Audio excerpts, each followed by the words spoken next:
Hi, I'm Susanna Bowling, and this is live from the Hotel Edison Times Square Chronicles presents Zoom Style. Today, the reason we're doing it by Zoom is we really wanted this next guest on. I have known him, I think, pretty much since I came to New York because one of the first shows I saw was in Trousers, and he Oh can, my gosh. yeah, surprising. That was one of my first shows. And I continued to the Marvin trilogy all throughout it. So I saw them all like opening night on in Trousers was uptown, right? It was at Playwrights Horizons, Oh, it on was at 42nd Street, Playwrights? but it was in the old one. Oh, yeah, It was yeah, just, yeah. Okay. I predate the renovation. Right. And It was like, Falsetto yeah. was also there too, Well, right? everything started at Playwrights. Right. Anyway, Yeah. we're with Chip Zion. Okay. I am so excited to have him here because if you're a musical theater aficionado and you love cult shows, the Falsetto trilogy, Into the Woods, Harmony, and right now Reunions. He steals the show in every single one. Oh. How did you start? In showbiz altogether. Yes. Okay. Is it Love American Style? Oh my gosh. Well, what really happened is that as much as you could have a stage mother in Milwaukee, where I grew up, that was my mother. She was afraid I was going to be short, which proved out to be true. But she wanted me to have a hobby. And she took me around to shows and auditions in Milwaukee. And so I won a Tiny Tot talent show when I was a little kid with a big, I won the trophy was a big box of potato chips. And the host of the show asked me what I was going to do with that, and I said I was going to eat them all because my mom never gets up to make me breakfast, which was a total lie because she always did, and I got a laugh. I think that was the origin of my theatrical career. That somebody laughed at something I said that I knew was just silly. I love the fact that you knew when you got your first laugh. Yeah, that was it. That was it. She dressed me up, by the way, like a cowboy with a hat and I had cap guns in my pockets to shoot them. It was a whole thing. And I That sang a song called "Down Yonder." Someone beckons to me, ba ba ba, down yonder. And at the end, I shot off the cap guns, and I won. and that started it all. That was the whole. That was the genesis of the whole thing. Yes. In looking at your bio, it looks like you went to LA first. No, I was I was at a I was at a I graduated. I was going to go to law school eventually, actually, and I didn't go to L.A. I was working at a theater in West Dundee, Illinois, Mhm. called the Chateau Louise, and it burned down one Sunday afternoon to the and the act. We had a resident repertory dinner theater. It was ridiculous, silly, but we went to see a movie on a Sunday, and when we came back to where we actually lived, and the theater was in this motel complex, it was on fire, and the whole thing burned to the ground. And we got in a car. One car went to L.A., one car went to New York, and I had gone to school out east, college out east, so I had a lot of friends in New York, so I got in the car that went to New York. So I came to New York first. And what was your first show when you came to New York?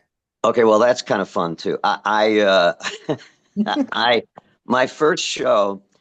Well, two things happened. One was that I met a wonderful agent who was I was sleeping on couches of friends with whom I had gone to college, and one of them, a dear old friend, Dick Barry was his name. I was sleeping on his couch, and he was dating an agent that actually lived in his building, who was also this wonderful person who became one of my dearest friends, Tina Jacobson.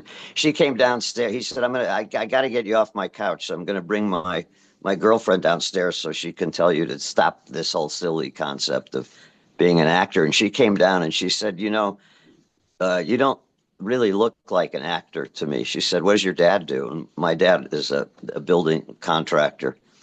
And she said, "Well, if I were you, I'd go back to Milwaukee and work with your dad because you don't look like you're, no, it's not going to happen." And, but the next day she sent me out on a Planters Peanut commercial at J. Walter Thompson, one of the big ad Oh, agencies. yeah, I Yeah. remember. And I got the part. And she called me up. She said, "This is unbelievable. That's the big, And then that later that week, I crashed an audition for You're a Good Man, Charlie Brown, which was the last production that was going to be an equity production. I didn't have an equity card then. That was going to go to the Ford's Theater in Washington, D.C. And I just went in because I just sort of barreled my way into the stage door of the Booth Theater where the audition was, which was really cool because it's the first time I ever saw like a Broadway theater from, so backstage it was, and they said, "Well, these are callbacks," and I said at the time, I said, "Yeah, but so I have a callback." I didn't even know what a callback was. So so she said, "Well, I don't know. Let me go ask if they'll see you, but you're not really supposed to be here." And they let me in. I auditioned and I got the part. So that was my first. And then Wait, I had to join Equity. were you I lied. Snoopy? Were you What? Snoopy or Linus? I was Snoopy. Supper time. Yeah. Yeah, great And stuff. that was, so now I was in Equity. Charlie Brown was like a party for a guy like me because the men had to be theoretically 5'6" or under, and the gals had to be like 5'4" or under. So I thought it was like, this is fantastic. I've never seen anything. This is so great. And so that was my first show was Charlie Brown. And you got off the couch. And I did. I left. I had an income. I was suddenly making money as an actor, and yeah, I mean that company of Charlie Brown was actually going to come into Broadway. It was going to, and it. What happened was is that it became too expensive to move our entire company, so they had another company that they put together. But yeah, I thought it was like going to be easy because it happened so quickly for me that I, got in the union and stuff. Was it But not easy for you? well, I had a rapid start, and then there were some years in there that got a little tough.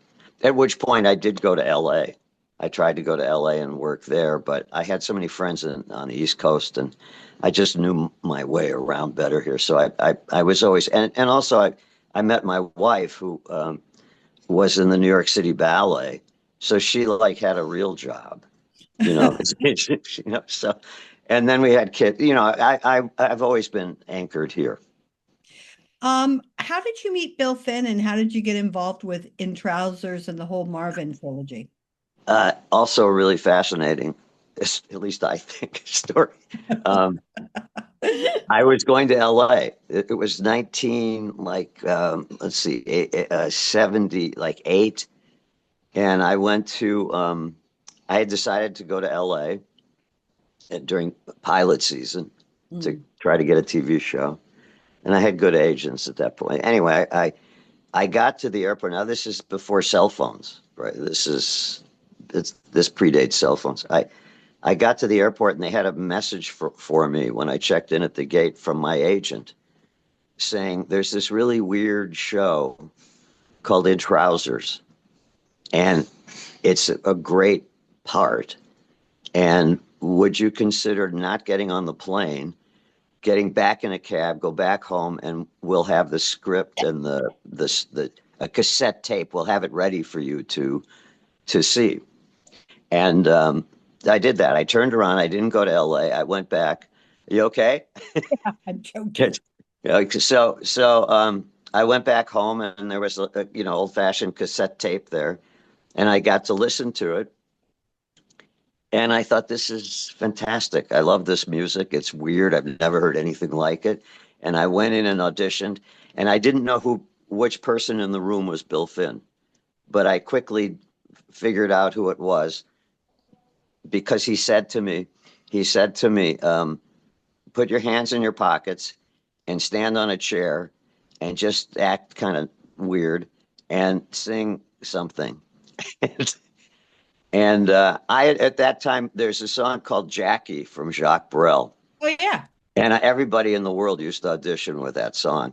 But my trick was I could play it on the piano and sing it at the same time, which I had started to do. And he said, "No, no, no, no, no, stand. No, I don't want to. I hate that song. I've heard it a million. Everybody's singing the same song."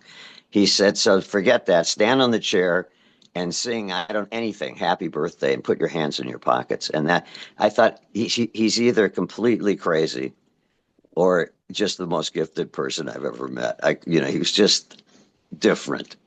And we became very dear friends. I got cast in Trousers, and it changed my life. I mean, my whole life changed because I suddenly was involved with Billy. Billy brought James Lapine in eventually for March of the Falsettos. Oh. Uh, um, and the whole playwrights. I considered Tessa, Allison Fraser. Allison Fraser and Michael Rupert and Steve Bogardus, and we have to this day we're all very close friends.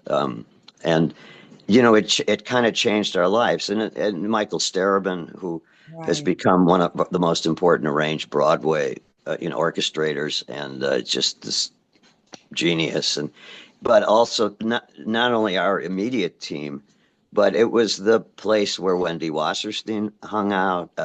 I get to meet all these wonderful playwrights, Peter Parnell.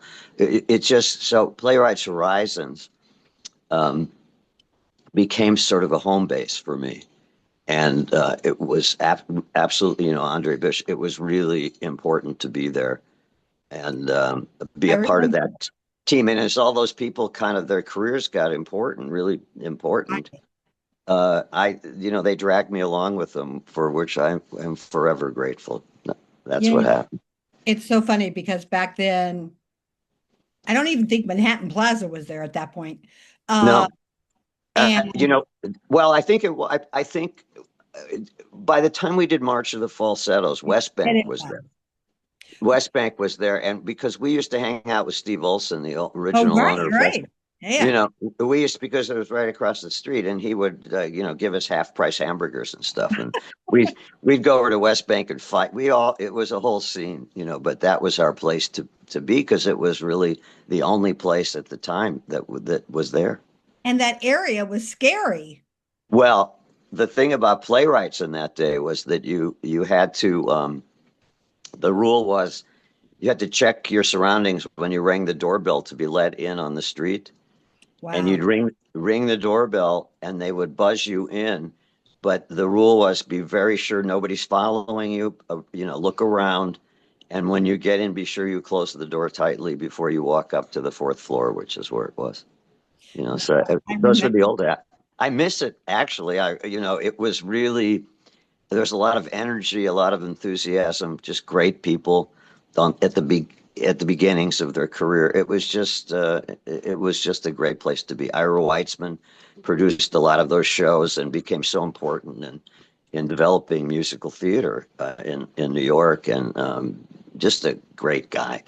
So I consider myself very lucky to have somehow met Bill, and that was the beginning of everything for me. Was your next big break Into the Woods? Well, there actually the thing that happened is that James Lapine Right. started working with Stephen Sondheim, right? And so Yeah. all of a sudden, like the first thing that happened was that they decided to do Steve Sondheim and James decided to do another version of Merrily We Roll Along in La Jolla after it had not done so well on Broadway in its first incarnation. Although Remember when they did that? yeah, I mean, I always loved it. I had a lot of good friends, Jason Alexander, all those great guys who were in that original, where they were younger people playing older people eventually in that show. In my cast, we were all a bit old. We were all older, and then starting out younger. So we did it in La Jolla in like what was that like 85 or 86 right in there. And that's how I got to meet Sondheim, which was of course like epic and got go to his house, his townhouse, and we'd set Oh, keys. I mean, it was unbelievable. And then that's also interesting because his neighbor was Katharine Hepburn. Have you ever heard this? Do you know Sondheim's townhouse was directly adjacent to Katharine Hepburn's townhouse, and that's no. there was a moment when I actually did a movie with Katharine Hepburn. I got to meet Hepburn, which was mind blowing, and she said to me, "We in her backyard is an interior courtyard for the whole block. It's this sort of historically preserved garden, and all the brownstones back up against it. It's just gorgeous." And she said, "You know who lives next door? He plays the piano. There's this piano player who lives next to me." Hepburn said, and she said, "I can't deal with him. He plays the piano at 2, 3 o'clock in the morning." And then I got to meet Sondheim, And you right? realized who it was. And Sondheim said, "You know who lives next to me?" I said, "Yeah, I do." He said, "Yeah, Hepburn. Hepburn." He said, "She climbed my rose trellis. She climbed up one night up to the second floor and pounded on his that was like a glass enclosure because that's where his piano was." And she said, sometimes she scared the hell out of me. They actually did not, I don't think, get along. So anyway, that was a roundabout way of saying that what happened is that I got Merrily We Roll Along playing that great role of Charlie, and then so now I had met Sondheim, Lapine. We were all good friends, and well, I wouldn't. Yeah, I mean, friends. That sounds arrogant, but we Oh, had no. all worked together. So then we did Merrily. Merrily, we thought we were going to come back to New York. It didn't happen, and I had a barbecue. Lapine invited me to his summer house to have a little barbecue, and at that moment, we had these old K-Pro computers that you folded in half. They Wow. were they they were 50 pounds, but they were considered to be a portable computer at the time. And he said, like, "Come into my study. I want to show you. I'm working on a new show." And I looked at this little 4-inch black and white screen, and it was a scene about little animals and little people running around in the woods. And he said, "I'm writing a new show with Steve. It's called Into the Woods." And this is like the first scene. And I thought, like, what happened to Merrily? I mean, like, but I saw very early on that little screen a scene from Into the Woods. And eventually what happened is this time I was actually in Los Angeles. He called me one morning and he asked me um, if I would come back and audition for Into the Woods. And and then Ira Weitzman called me. He said, "Did Lapine just call you?" I said, "Yes." He said, "Well, don't come back here. Do not come into town and audition. Don't do it." He said, because he said they're so confused about who they want to hire, Sondheim and Lapine, who they want to hire to play the baker, that if you come back, they'll change, something will happen. And, he said, "But at the moment," he said, "I think you're the first choice. So don't come back. Don't fly in and audition." Wow. And, and I said, "But Ira, it's like a great role." He said, "No, just trust me. I'm monitoring the situation." And then a couple days later, Lapine called me and he said, "Well, we don't know what to do, so we're going to offer you the job." And that's how I got into the Woods. And then that was like, also life changing, and with my dear friend Joanna Gleason, and I mean, there's a lot of luck, I think, in showbiz. Timing. We were into the Woods in Sondheim. Do you Yeah. have any more that you would like to share about doing that show? Well, just that, it was, I got to ride by the marquee every night with that big giant boot that was Oh, yeah. suspended over what was then called the Martin Beck Theater. And, I was the only cast member who actually did the entire run. Oh, really? Yeah. And then when we taped the show, which made the show have a life that was just unbelievable after the show had closed, all the original people came back. It was enormously fun. Joanna and Bernadette, everybody came back. And, it was a great time in my life. Now you've also played the unknown man, correct? The unknown man in, I'm not Into the sure what. woods. The father, the Oh, the old man. Yeah, yeah, the mysterious old man. Yeah, yeah. I played that in the Delacorte. Right. I remember seeing it and Yeah, I remember thinking how great to be able to yeah. Well, continue it, the cycle. it was fun, and Tom Aldrich played that part originally in our production, and I just loved him. And his dressing room was right next to mine, and I just loved him. And he had a warm up that you could hear every night just before he would start the show, where he would sit in his dressing room and speak very loudly and say, "I just killed the cat. I just killed the cat." That was his vocal warm up, and just the most patient. Look, we got to sing, no more of the song that comes towards the end of Into the Woods. We got to sing it together and like look into each other's eyes, and it just was one of the great moments of my career. I love Tom. Now, you've also played a lot in Law and Order. So did that fulfill your lawyer Well, degree? well, I actually had always had trouble. I was always terrifying on Law and Order when you had a lot of legal lingo. And Mhm. I did actually. I had a character. I had a recurring part there for a while, and uh, yeah, I found it hard to remember all of the special legal ease. The legal language, and yeah, I don't know. I was on that show when I was very young, and then I was on it again with this playing a part that kind of reoccurred, and yeah, I don't know. It was always a treat to be on Law and Order with all the other New York actors, so I was always proud of that. Did you get to do it with Raoul? No, Raul wasn't there when I did it. I did it. No, that it was. He ended up mainly on SVU.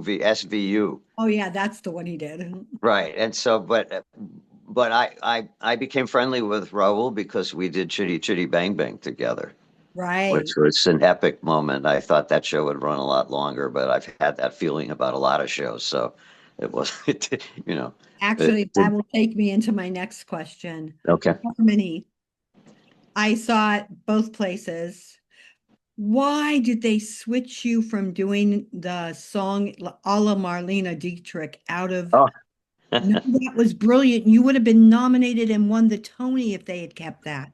um, yeah, it was a kind of a long story. Uh, they were worried. I think the powers that be were a little worried that it was no longer appropriate for me to be dressed in drag and perform that role as Marlena Dietrich. So, it was in the show until about 2 days before the first preview.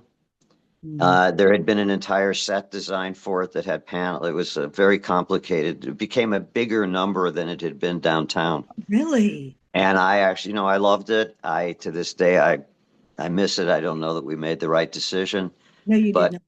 yeah, Tell but it it away. was, oops, what did I just do? I lost you again. Where are you? Hi, Wait a Chip. minute. Come, You see your name. come, come back. There I am. But so it was a tough moment in the preview period of Harmony on Broadway, and there was a lot of disagreement. It was a kind of a mess.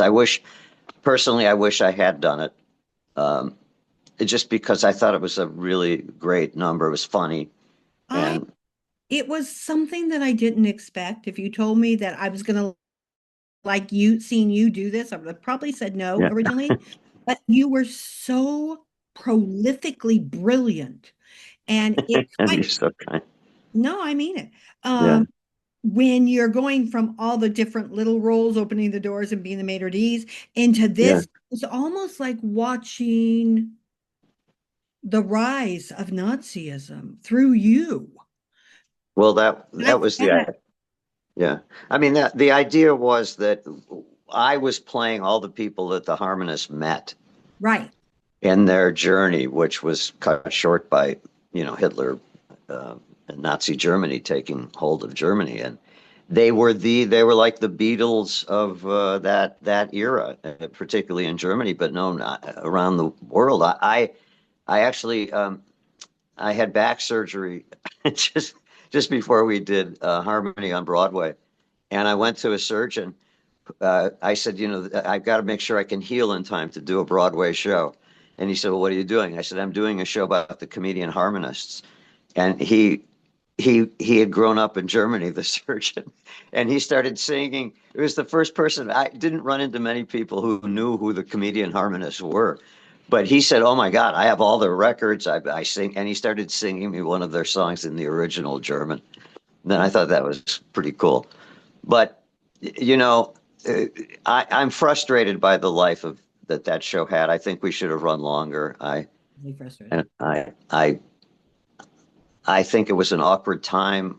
The war in Israel broke out. There were lots of tensions, and it was a tricky time. But I was very proud of it and honored to be a part of it. And I wished we had lasted much longer. And I also wish that the Marlene Dietrich moment had been in the show when we transferred from off Broadway to Broadway. I actually wish it hadn't changed from downtown to uptown because downtown was so, I had never heard of these people. Yeah, And after seeing that show, I called everybody I knew and said, you have to yeah. see the show, to the point Well, that Pat Addis came in and helped produce. yeah. Uh, Well, I feel the same way. I mean, we had a year and a half between coming from downtown to uptown.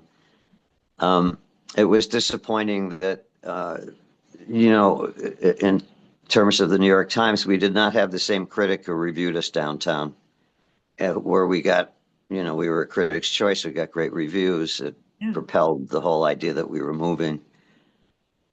Yeah, it's tough. I mean, it's a tough thing for me that this show didn't last longer. So it's disappointing. No, I fell in love with that show Yeah. down. Yeah. Well, me too. I'm very proud of it. And so the memory's great, but, I wish we had stuck around on Broadway longer. Okay, let's go to a Yeah. funny topic. You're Yeah. the voice of Howard the Duck. Oh, you know what? That is absolutely true. By the way, I didn't do anything to have a different voice.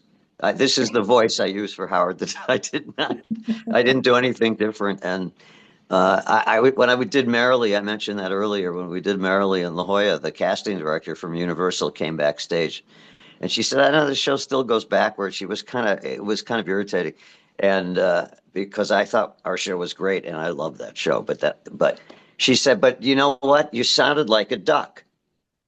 The casting director of Universal Studios, and I said that. Well, that's not a good thing. Is that a good thing? And and I called my agent. I was kind of miffed, and I called my agent. I said, "The head of casting Universal just came in here and said I sounded like a duck," and she wants me to audition for a movie called Howard the Duck.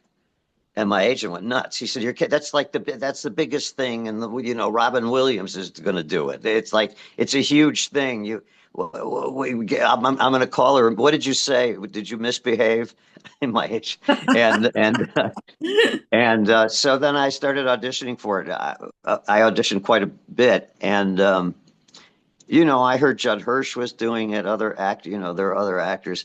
Eventually, I did not get it. Robin Williams actually was cast as the voice of Howard the Duck, and after 3 days, the problem with it was you had to sync up to a flapping duck bill when you loop the movie. When we had to loop Right. the film, and when we were dubbing it, and Robin Williams said, "This is impossible. It doesn't fit his rhythm." And he was probably, in a way, he was right. I mean, the history of the movie was that it was one of the most notorious flops of all time, and then it developed a certain kind of cult following. But yeah, it was really it was really tricky to match what they had done, with puppetry. And but yes, that I didn't put that in my bio for quite a while, but Really? then it started. Yeah, well, I thought maybe it's not so good. I that I'm because it was kind of it's a famous disaster when Ishtar opened Oh, in yeah. the movie theater. Ishtar in the New York Times, the review was apparently Ishtar is Arabic for Howard the Duck. So Would you say that you're basically considered a cult actor, considering all of well, the cult shows you've done? well, look, I feel lucky. You know, I've met so many actors in this long journey that I've been on who I think are so talented, and then for one reason or another, it didn't work out. And I, I've been able to do this for a long time and, make a living, support a family. And I just feel really, really lucky. I'm grateful to the people that hired me. And, yeah, I don't know. I don't know how. I think it's mysterious at times when you think back on people's careers and who got really successful and then who might not have gotten as successful as you thought they were going to be. And how do you measure success? And, it's a complicated business. I think also it seems like more, in my day, now everybody goes to theater school or they go to Cincinnati or they go to one of the NYU. Michigan has a great theater department. Then they go to all these places, and when they get to New York, they're so highly trained and there's so much talent. The singing, I think, is unbelievable at times. And it's so that wasn't the era in which I grew. I came to New York from having done stuff in college but not in a organized drama program. It was just we had a little satire group all male satire group, but and I wasn't quite sure how I would fit into this, but I just feel really lucky that I met people at the right time and that they hired me and I got to do like amazing things, Well, you let's know. talk about what you're Yeah. doing right now, because Yes, in the first act you play like a manservant, I but play a butler. a butler. In this, I figured it would be nicer. No, Uh, no, no. I've always actually, that was one of the reasons I wanted to do it because I've always wanted to talk like this and be almost incomprehensible in my speech. Yeah, very good. We'll go over. I wanted the audience not actually to even understand what I was saying, but Gabe talked me out of it, our director. He I said, love no, it. please be intelligent when please let us know what you're actually saying. My idea was I just gave Mama do this, that nobody would know what I was actually saying. I've always wanted to do that. Gabe didn't let you do that. No, of course. Gabe is like I that deferred. sometimes. I deferred to his wisdom. Yeah, But the second act, yeah. when I saw it, if I thought I was laughing, the girl that was 11 years old behind me was laughing way more than She me. was so sweet, that girl. We all noticed it on stage. This Yeah, she charming loved it. child. Yeah, I th- it was so wonderful to watch a yeah. generation that you would not think would be that into this That's right. That's be right. so into it. I And know. She was your adorable. It was. sneeze, Yeah. your I sneeze have a alone little. with the show. I have a sneezing routine Oh, do that you? I In the show. Joanna and I compete with each other Right. in this sneezing routine that we do, and it was so funny because she just was so she found that it was funny for her, Oh, I found and it funny. a lot of the audience does, but it was so sweet. I heard this little child laughing. It's something I wouldn't expect maybe someone of her age to do. It was really fun. Oh, she was laughing at more than that. I mean, I want them. that was riotous, Yeah, but smart. She really got it. she did. She was adorable. Yeah. In what made you choose reunions?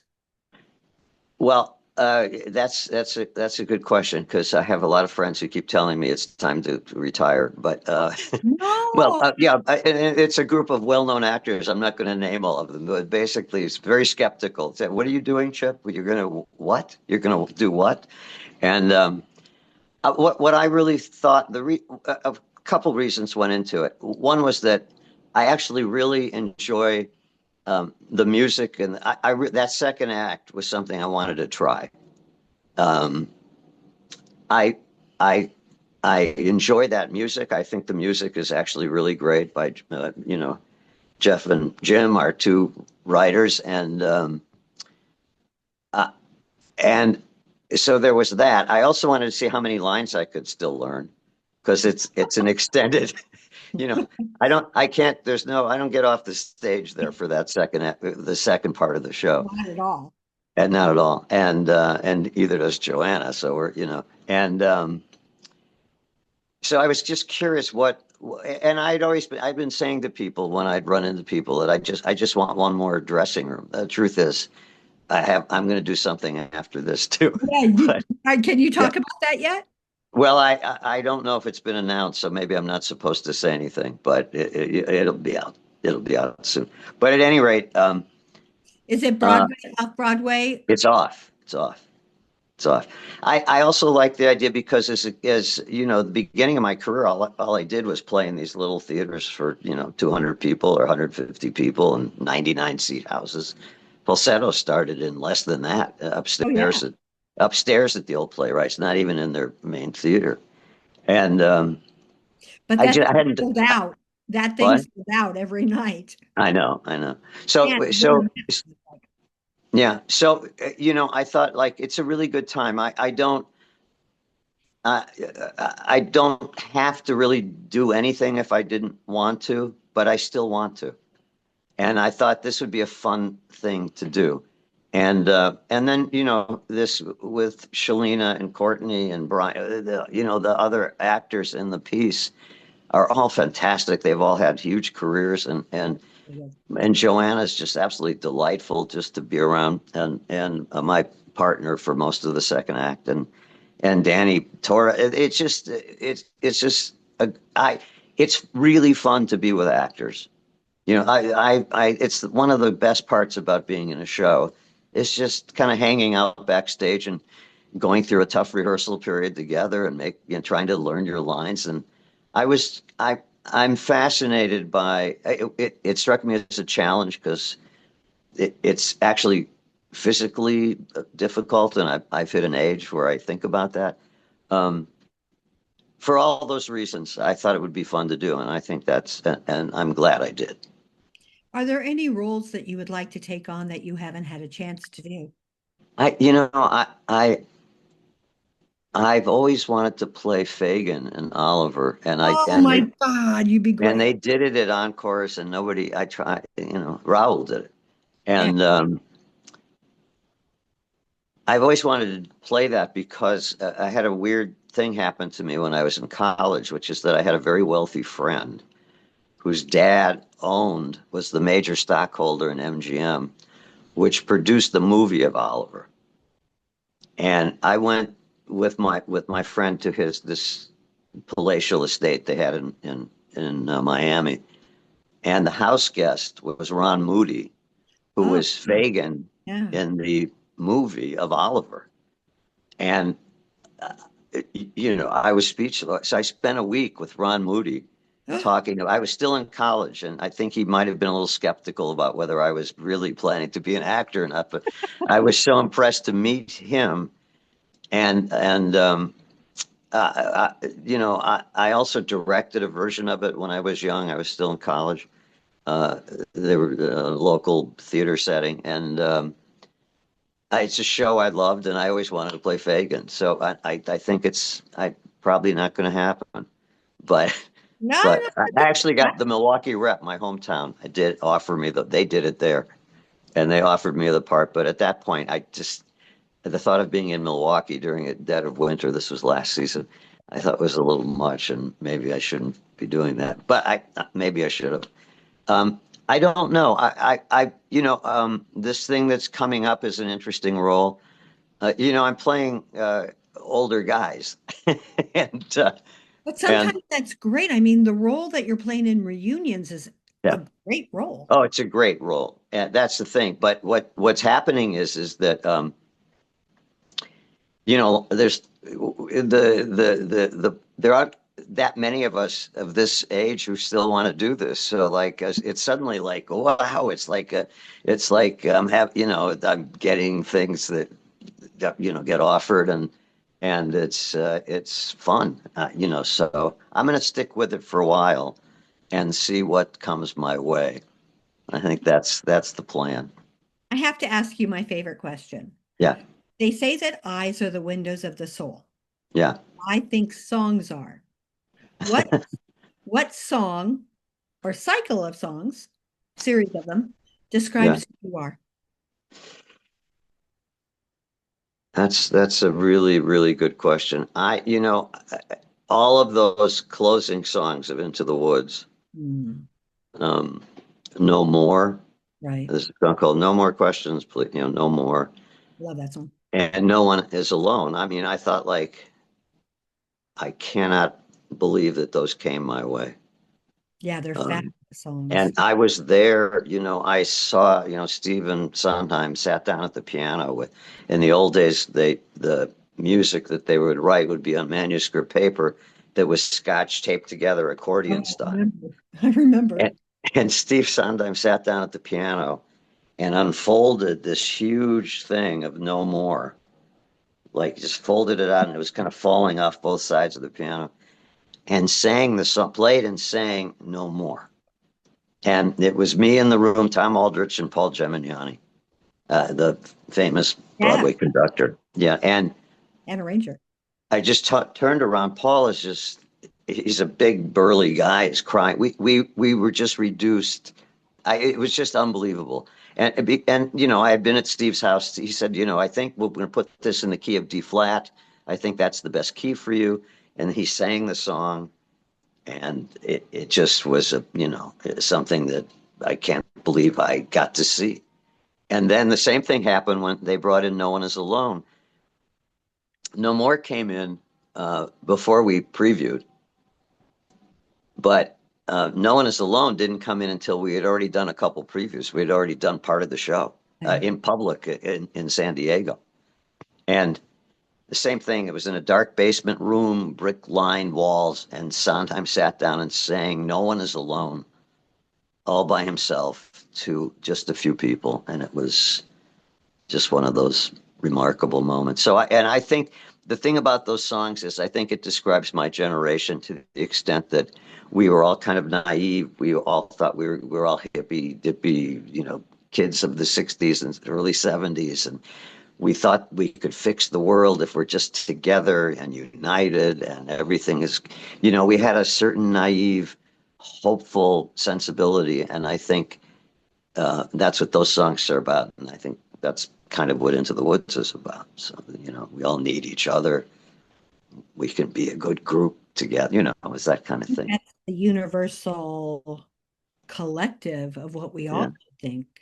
Yeah. I hope so. But This is a song we should all take to heart and, despite everything, tell each other this. yeah, yeah, I agree. I agree. And it's such a wonderful sentiment that Steve and James came up with. I agree.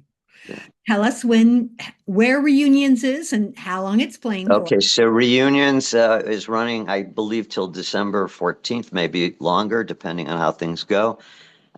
It's downstairs in stage 2 at City Center. Phenomenal cast of people. If you I guess I mentioned everybody's name, but it's just it's a fun show. It's a sweet show. It's a It's charming. big-hearted show. What? I think the one word to describe it is charming. Charming. Yeah, it's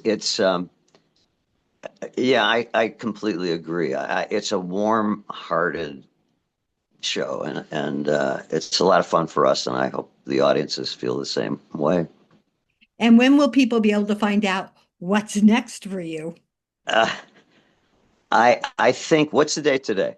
I forget. Let's see. This is 11. the 11th. I think on the 15th they're announcing. Oh, I think, I'm sorry.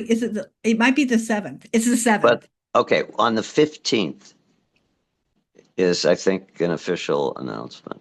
Ooh, I'll be It's off Broadway. It's in a great theater, and I don't think I'm supposed to say looking. much more than that. Some of my favorite shows right now are all off Broadway. Yeah, yeah. Well, I think it's a really good play. It's not a musical. It's a really good play, and I'm pretty excited You're about it. not singing? Oh no. No, I know. Well, I You always are say like singing, but you're not. whenever I do a play, I said, but how does the show start if there's like no overture? You know, like how do we know when to begin?